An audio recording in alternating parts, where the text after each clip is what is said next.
Am I the idiot for kicking my roommate's fiancé out and saying he can forget about sharing the new house? My male 22, soon-to-be aunt is quite generous with family. When one of her investment properties was vacated unexpectedly, she asked me if I wanted to move in for, basically, free. It was a fully furnished duplex condo. As our lease ends in January, and one of my roommates, Bill, male 25, proposed to his girlfriend, I asked my other roommate, Varun, male 22, if he wanted to move in. He agreed to pay all the utilities and bills. My plan was to ask my girlfriend Veda, female 23, to move in with me soon. Since she and Varun are distant cousins and the condo being pretty big, it wouldn't be a deal breaker for her to share. But it all changed when Bill asked if he could move in with us till his wedding. Bill and his fiancée, Beth, 23, female, want to save up to put a deposit on a bigger home. I agreed since it was only till the wedding, which was in 9 months. The final deal was, I won't charge them any rent and they will cover all the bills and utilities. We decided to keep our old place till the end of Jan and move in slowly. The incident in question happened when a few of our friends got together in the new condo to party, break in the new home. Beth was in full-on bride mode, planning everything. As her maid of honor and few bridesmaids are in our friend group, our every get-together is turning into wedding talks, and this was no different.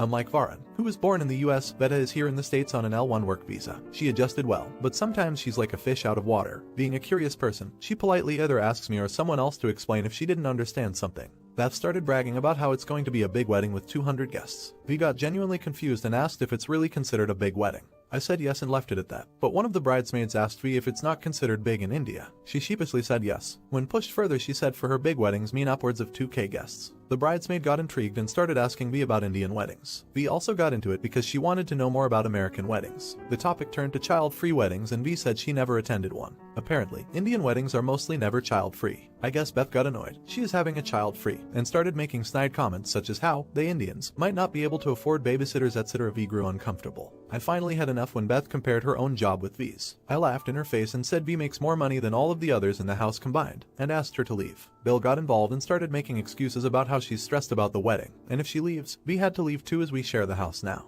Here's where I might be an idiot. I said no, we didn't sign any agreement yet and he can forget about it until Beth apologizes. Edit. Sorry for the confusion. V didn't move in yet. I wanted to ask V to move in with me after a few months, but as Bill asked me if he can move in, I decided not to ask her until his wedding. She's there because I invited her to the party. Edit 2. My initial agreement was with Varun. He'll pay all bills, utilities and maintenance charges, and I won't charge him rent. The total came up to 60% of what we are paying as rent on the old place individually. When Bill asked to move in, I didn't think much of it, but wanted to get an agreement ready for the next 9-12 months. My aunt's lawyer was drawing one up. That's the reason we didn't sign one already. If I am being honest, I am a bit nervous about asking V to move in with me. So, I guess this became an unconscious excuse. Honestly, I never had a problem with him or Beth till now, which is why her comments came as a bit of a shock. Not the idiot. Beth was extremely rude and racist to make such statements, especially since this is actually your condo that you're leasing from your aunt with your girlfriend. You never invited either her or Bill to move in. Bill invited himself and her. Their sense of entitlement is ridiculous. Who the hell do they think they are? Update. A small explanation to the person and others who sent me a DM roasting me for not charging any rent to Bill when they could afford a 200-person wedding. I didn't grow up poor, but money was always tight. As for Beth getting a 200+ wedding, it's her mother's money and dream. Apparently, her mom saved up money just for a grand wedding. Coming to Bill, there were times he covered my rent when I didn't want to dip into my savings or ask my parents for a loan. I paid back at my own convenience. He never pressured me. Most people are rarely black and white, and I never had anything against him till this incident. So, yeah, when he asked to share the condo, I gladly agreed as it not only helped him but also gave me an excuse to not ask V to move in with me. I talked to Bill, and from what I gathered, it all started when he visited Beth's house. They had a small group, got drunk and played what Reddit liked to put it as, frick around and find out. One of the stupid questions was, who's the most beautiful, hottest person you've met? Partners and celebs excluded. Since Beth already answered, Bill answered V. Well, you read about the fallout. He apologized to me and V for being a prick, his words not mine. Beth too called and apologized to V. Something else triggered her, not just Bill's answer, and she will be restarting therapy soon. They are extending the lease on our old house and they will move in together. So, both of us decided to give them a second chance. As for V, I guess she's the total package. Beauty and the brain. Consider it a flex, I don't care. I accidentally saw her pay slip once, and she makes almost 10 times more than me. Though V is not the kind to lord it over others, it's still a little embarrassing.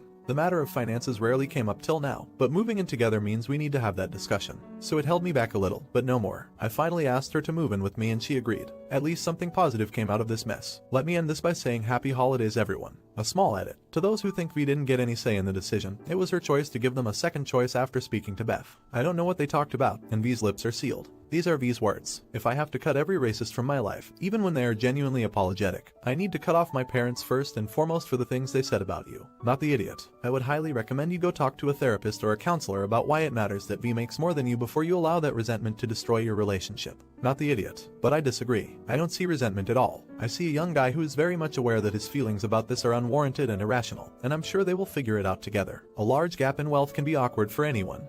What matters is how they deal with it. Both Opus and B seem to have their heads on straight, and I wish them the very best. This next story has a 3-year update and you won't want to miss it. Am I the idiot for wanting my husband to start paying more for our housing? Hi all. For reference, I am female 29, and my husband is male 30. We've been together since I was 20, and got married when I was 26. When we moved in together when I was 25, we were splitting our rent evenly. I was making $65,000 and he was making $80,000.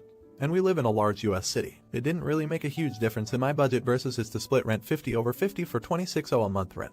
However, things have changed. I got pregnant a few months after we got married, which we were so happy about and wanted. I didn't want to not work, but I wanted to be home with our baby, so I found a full-time remote job in my field of work. The downside is I took a cut to my salary from $65,000 to $50,000. We continued to split rent in our apartment. My husband, between being 26 and 30, has received a number of raises and has switched his job. He is now a senior business analyst, making roughly $195K a year. Since we were having a child, we were going to need a bigger apartment. We found a 3-bedroom for $4,000K per month. He still wanted to split rent evenly, despite my protests, and despite me wanting to try to find a smaller apartment for less. In the end, I sort of let myself get walked over because he really is such a smooth talker and I do love him. Anyway, flash forward 2.5 years, our rent has increased to $4,400K. My take-home pay monthly after taxes is roughly $3,600K. I am paying $2K monthly in rent. I am also taking care of our baby and our home, doing chores and cooking daily. My husband works from 8-6, but typically doesn't get home until 7. I am burnt out. I barely have enough money per month to do things I enjoy.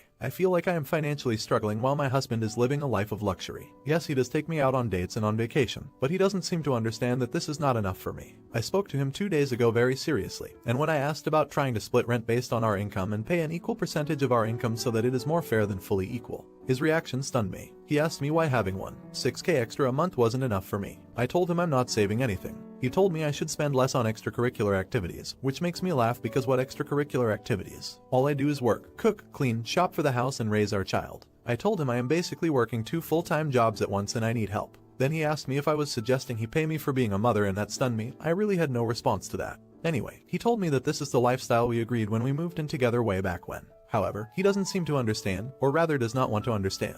Now he is mad with me because he thinks I am being selfish and has been acting cold to me these past few days. I am getting the itch to apologize and take it back like I always do, but I really feel I am right here. Am I the idiot? Edit. Thank you all for all of the responses. I can honestly say I did not expect to get this feedback. I am honestly overwhelmed and cannot reply to all of you, especially while I am working, but I wanted to update some things here. I love my husband with all my heart, and it is heartbreaking for me to read these comments and realize that I am being taken advantage of. I need to figure out the best way to approach this issue and solve it before it gets too far. I want to work this out and the fear of being alone is haunting me. Yes, I did sign a prenup that was overseen by his family attorney. My husband comes from extreme wealth and I was young and stupid and went with it. Head over heels like my mother always said I was. As for his family, we get along great and they love me. It's very confusing because they are such incredibly generous people and they are family. But they don't know about our financial situation because my husband and I believe that our marriage is private. And I would feel like I was betraying him by telling them. I'm sorry I cannot reply to all of you, but please know I am reading all of the comments and making a plan of approach with them. Edit 2. For those talking about the dates and vacations bit that he pays for, I have asked him numerous times to help lighten my financial load instead of going on these trips and dates, and he has refused.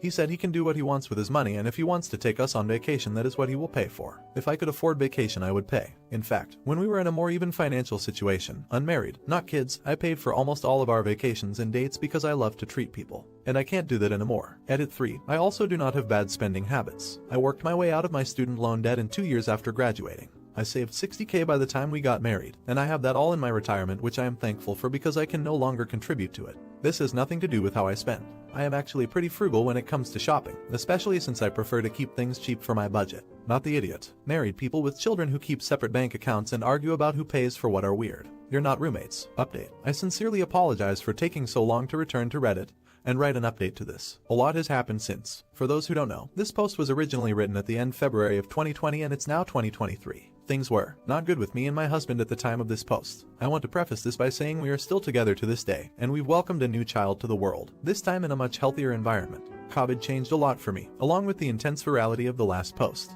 Neither my husband nor I got laid off or furloughed, and we weren't so thankful, but my husband moved to work from home. That perspective shift changed a lot for him when he said what I had to deal with day to day. Things I could never properly communicate about how difficult it is to work while raising a child and what I brought to the table that he could never see. Despite his newfound appreciation for me, I still found myself resenting him. It was in June that I finally proposed that we go to couples counseling, after doing my own virtual therapy sessions since March, from which I learned about why I let people step over me based on my childhood and past and how to overcome that. To my surprise, my husband agreed, and so we've been in weekly counseling since, even to this day. It helped him get to the root of his fears and address why he has trouble trusting me financially, which had less to do with me and more to do with what he was brought up believing and had been instilled with. After coming to the point of telling him I wouldn't want to continue building a family or a life with him where he watched me struggle from luxury, with the help of our amazing counselor who guided us, my husband was willing to adjust our lifestyle to be more equal. I'm not saying everything was or is magically perfect. I know people wanted an update where I left my evil husband and took my baby to start a new life, but I did marry this man for a reason. I saw the good, and past this struggle we've had to overcome. He's become the man I knew I'd married. We now have a joint bank account as well as our own on the side.